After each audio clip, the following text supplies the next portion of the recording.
நீங்கள் பார்த்துக் கொண்டிருப்பது நியூஸ் 21 செய்திகள். தமிழ்நாடு செய்திகளை உடனுக்குடன் தெரிந்து கொள்ள நியூஸ் 21 செய்திகளை பாருங்கள். உண்மை, உழைப்பு, உயர்வு. திண்டுக்கல் ஐயம்பாளையத்தில் நேதாஜி சுபாஷ் சந்திரபோஸ் 128வது பிறந்த நாள் விழா கொண்டாடப்பட்டது.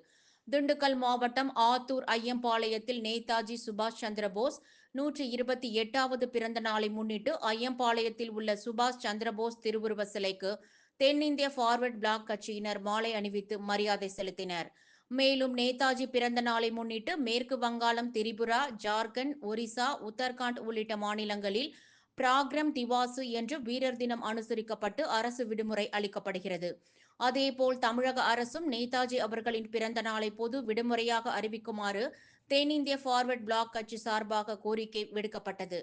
திண்டுக்கல் கிழக்கு மாவட்ட தலைவர் விஜயகாந்த் தலைமையில் பொருளாளர் சிங்காரவேலன், மாவட்ட செயலாளர் KT ராஜா, அவைத்தலைவர் ஆறுமுகம், வர்த்தக அணி செயலாளர் ஆரோக்கியம் ஜி, நிலக்கோட்டை ஒன்றிய தலைவர் கார்த்திக் ஜி, பொறுப்பாளர்கள் சண்முகவேல், ராஜேஷ், வினோத், சின்னத்துரை, முத்துப்பாண்டி, அஜய், வத்தலகுண்டு ஒன்றிய செயலாளர் பாலா உள்ளிட்ட ஏராளமானோர் கலந்து கொண்டனர். நியூஸ் 21 செய்திகளுக்காக ரமேஷ்.